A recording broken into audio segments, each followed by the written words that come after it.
Manger, ça doit être la chose la plus naturelle.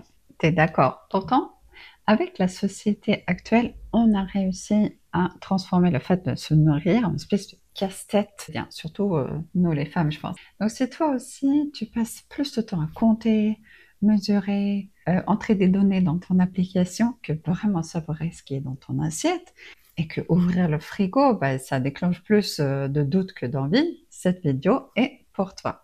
Je suis Louise Sagdal, je suis diététicienne et coach de vie et je vais te montrer une autre approche tellement évidente que tu vas te demander mais comment on a pu nous faire croire que c'était aussi compliqué que ça. C'est une méthode qui est intuitive, visuelle et gratuite et que tu peux appliquer chez toi dès ce soir. Et reste avec moi jusqu'à la fin parce que je vais te parler d'un élément essentiel pour bien manger mais dont personne ne parle. Et c'est peut-être le plus important de tous. Alors, pourquoi m'écouter sur ce sujet? Moi, je suis diététicienne diplômée d'État, donc tout ce que je dis sur cette chaîne, c'est sur la science. Je suis aussi coach de vie parce que je sais que ce qui est le plus difficile, c'est pas tellement de savoir ce qu'il faut faire, mais de réellement le faire.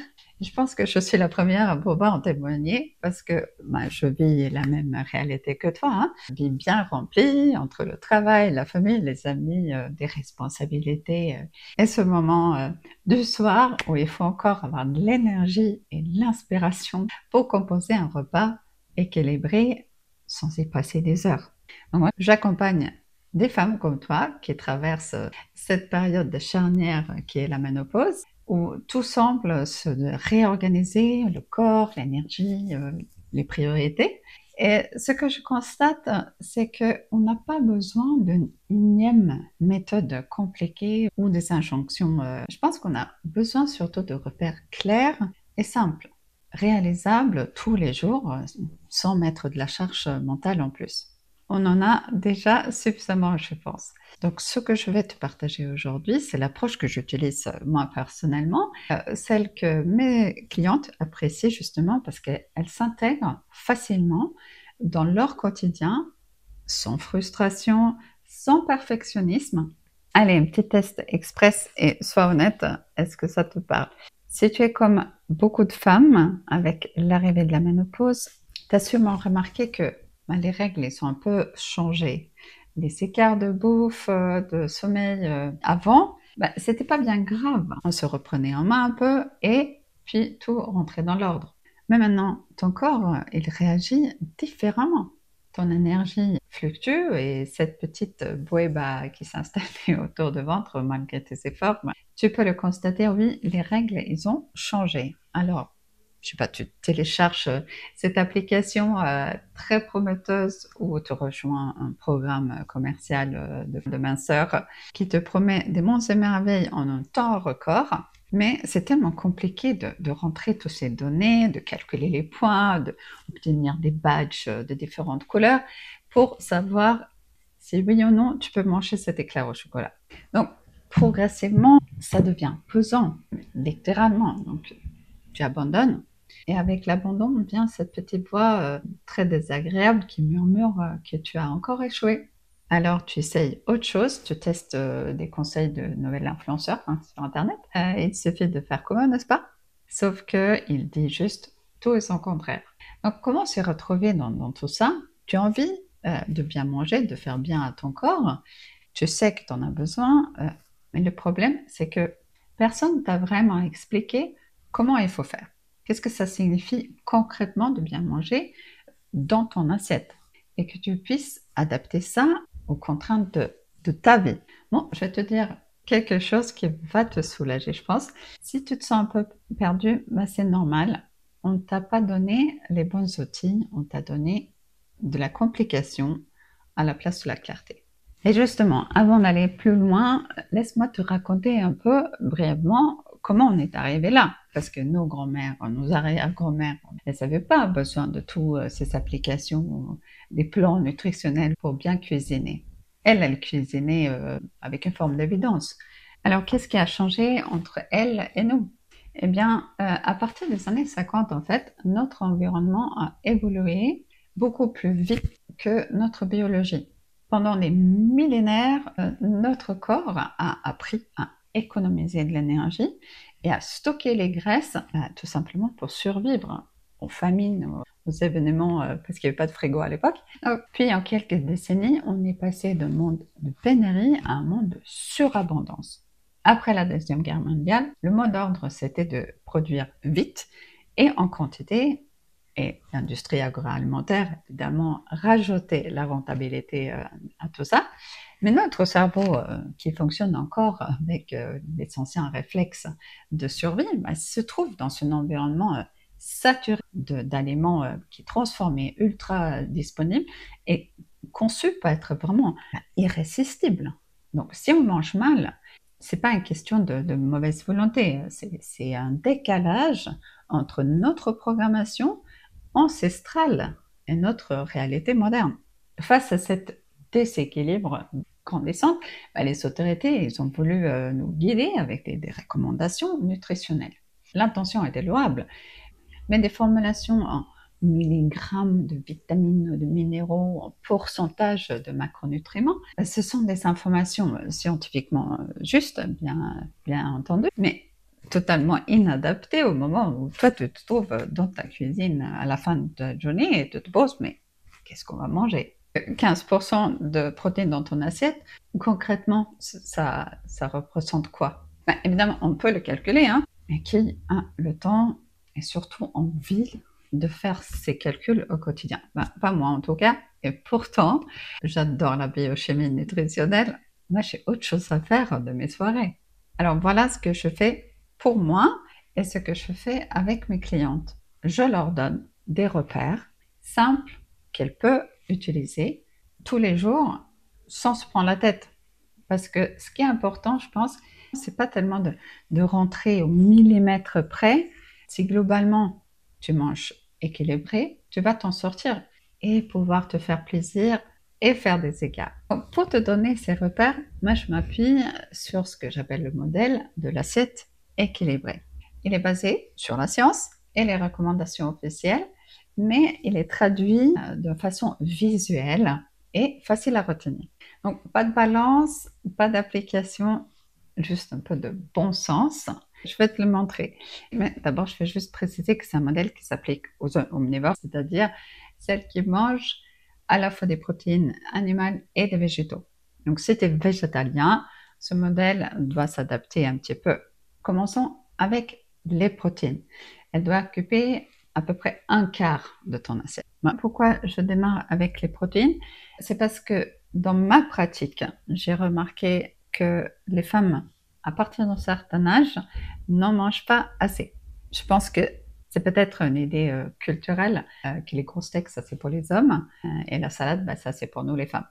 Sauf que c'est vraiment nous qui en avons besoin de protéines, surtout avec l'arrivée de la ménopause, parce qu'avec l'âge, la masse musculaire a tendance à diminuer, mais on constate que ce phénomène, il est amplifié avec la diminution de l'œstrogène. Et la masse musculaire, ça c'est important, déjà pour la mobilité, pour ta locomotion, mais une belle masse musculaire, ça va aussi t'aider à gérer la glycémie et c'est aussi un lieu de production d'hormones important. Donc sans protéines, tu ne peux pas construire des muscles, évidemment. Et les protéines ne servent pas que à construire des muscles. En fait, les protéines, elles sont partout dans le corps. Elles participent à tous les systèmes, à tous les éléments de ton corps, de l'ADN jusqu'à structurer tes cheveux. C'est vraiment la structure de base de l'organisme. Donc, un quart de l'assiette, viande, poisson, œufs ou des sources végétales, ça marche très bien aussi. C'est ton choix. Voilà, c'est aussi simple que ça. Maintenant, la vedette de l'assiette, les légumes. La moitié de ton assiette, rien que ça. Je sais, tu connais déjà l'importance des légumes, mais laisse-moi te parler de pourquoi c'est vraiment crucial pour nous, les femmes, dans la quarantaine et au-delà. Ce qu'on cherche dans les légumes, c'est avant tout les fibres. Les fibres, en fait, c'est un peu comme des gardiens de notre santé. D'abord parce qu'elles nourrissent le microbiote intestinal, donc cette communauté de micro-organismes qui vit dans nous. J'aime bien cette image que nous, on offre le gîte et le couvert. Et eux, en retour, ils veillent sur notre santé. Je trouve que c'est une belle collaboration.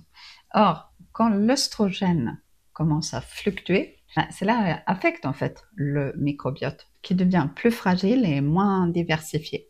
Donc le nourrir correctement, en fait, ça l'aide à rester robuste. Les fibres, ils ont aussi ce pouvoir remarquable de réguler la glycémie. Moins de montagnes russes dans ton taux sanguin, ça signifie moins de coups de barre, de fatigue soudain à 16 heures, moins de fringales incontrôlables et tout simplement une sensation de satiété qui est beaucoup plus durable. Et ça, sans apport de calories. Les fibres, elles améliorent aussi le transit intestinal, ce qui est pas négligeable quand on sait qu'avec les changements hormonaux à notre âge, ça cause très souvent des désagréments digestifs. Et puis, les légumes nous offrent aussi cette palette incroyable de vitamines et minéraux indispensables pour notre organisme. Mon conseil pour t'assurer que tu assures l'ensemble de tes besoins en vitamines et minéraux, pas de calcul nécessaire, cherche plutôt côté couleur, vert, orange, jaune, violet. Tous ces couleurs, en fait, sont des indicateurs que l'aliment contient des types spécifiques de nutriments. Les légumes oranges, par exemple, sont particulièrement riches en bêta-carotène. Notre exemple, les violets sont riches en puissants antioxydants. Donc, plus ton assiette ressemble à un arc-en-ciel, mieux c'est. Le dernier quart, c'est l'espace des féculents. Pâtes, pommes de terre, patates douces. Et là, je vais te dire quelque chose qui va peut-être te surprendre. Cette case, en fait, elle est facultative. Comment ça, facultatif? On n'a pas besoin de glucides pour le cerveau, pour les globules rouges. Si, tout à fait. Et c'est tout à fait préférable d'apporter des glucides dans ton alimentation au quotidien. Mais rassure-toi, tu en as déjà grâce aux légumes de la case à côté. Ils contiennent aussi des glucides, simplement en quantité moindre. Et puis notre organisme est remarquablement adaptable parce que le foie peut transformer les lipides et même les protéines en glucose si c'est nécessaire. Donc si tu adores des pâtes, des pommes de terre, franchement, qui n'aime pas ça, fais-toi plaisir vraiment, veille simplement à ce que la proportion ne dépasse pas ce quart de l'assiette. Et une dernière astuce, quand il s'agit des féculents, commence toujours par les protéines et les légumes plutôt que par les féculents. Commencez avec l'entrée des crudités avant le pain pour éviter ce pic brutal de glycémie suivi d'un pic d'insuline. Ça, c'est particulièrement important pour nous parce qu'avec l'âge et quand on a moins d'œstrogène qui circule dans l'organisme, le risque de développer une résistance à l'insuline augmente. Donc autant mettre toutes les chances de notre côté pour être en bonne santé. On arrive au dernier élément à inclure dans notre assiette équilibrée et il est essentiel. Mais avant d'en parler, si cette vidéo t'aide, n'hésite pas à liker pour que YouTube la montre aussi à d'autres femmes qui en ont besoin ou partage cette vidéo avec une copine. Alors maintenant, on va parfaire notre assiette, donc représentée par ce petit nez au milieu. Je parle des lipides, oui, les graisses. Et là, je sens que certains d'entre vous hésitent encore. Mais Lovisa, le gras, ça ne fait pas grossir. Alors, je vais te dire que dans l'histoire de la prise de poids, le véritable vilain, c'est pas le gras, c'est l'excès de sucre. On nous a raconté le contraire pendant des décennies, surtout dans les années 80-90. Beaucoup d'entre nous ont grandi avec cette croyance. Tout simplement parce que la science nous enseignait ça. Les connaissances, ils ont évolué depuis, mais cette croyance que le gras rend gras persiste. Donc, n'aie pas peur des lipides, sauf évidemment à consommer en grande quantité et surtout des mauvais gras.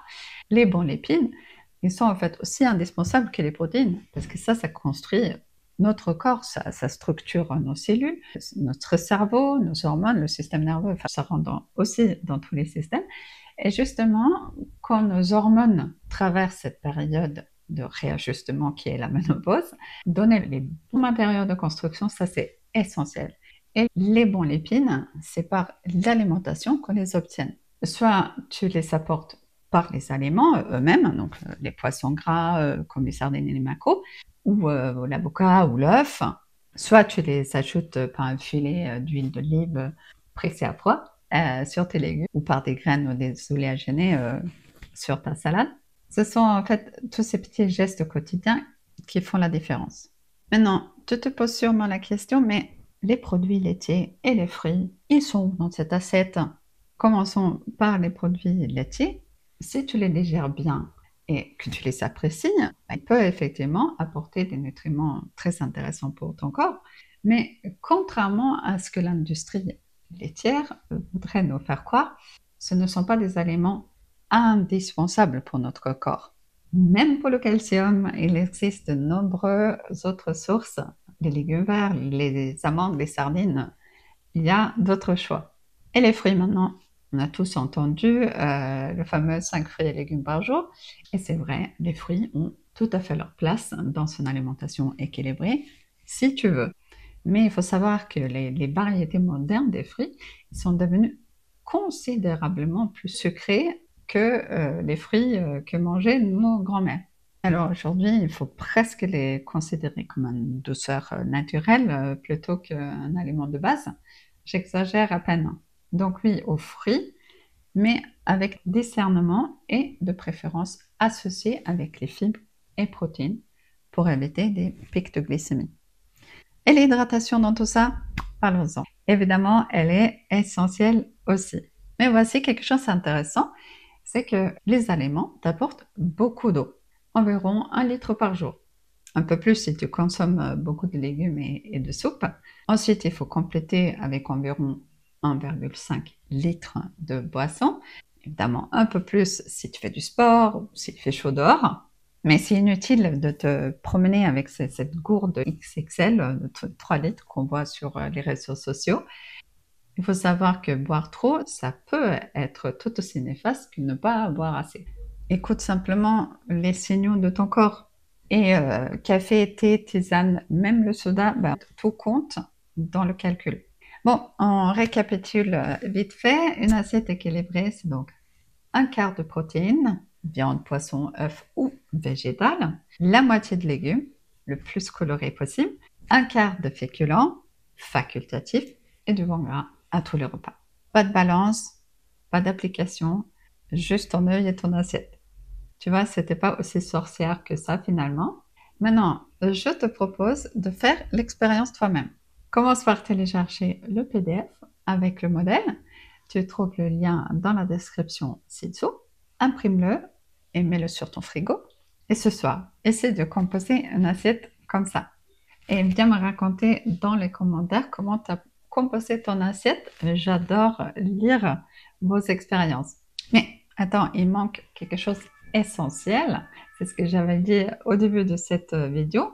Tu peux en effet avoir l'assiette parfaite avec les bonnes proportions, les bons nutriments, tout est parfait. Si tu manges cette assiette debout dans ta cuisine en train de scroller sur ton téléphone en 5 minutes top chrono, tu passes à côté de quelque chose d'essentiel. Je te parle de l'ingrédient hyper important pour bien manger dont personne ne parle, ou presque. C'est le plaisir. Si, c'est important. Bien se nourrir, c'est pas seulement une question de qu'est-ce qu'on mange, c'est aussi une question de comment on le mange. Quel est le contexte? Quelles sont les sensations que ça te procure? Tu veux savoir pourquoi c'est si important? Abonne-toi à ma chaîne pour ne pas rater une prochaine épisode sur ce sujet. En attendant, prends soin de toi.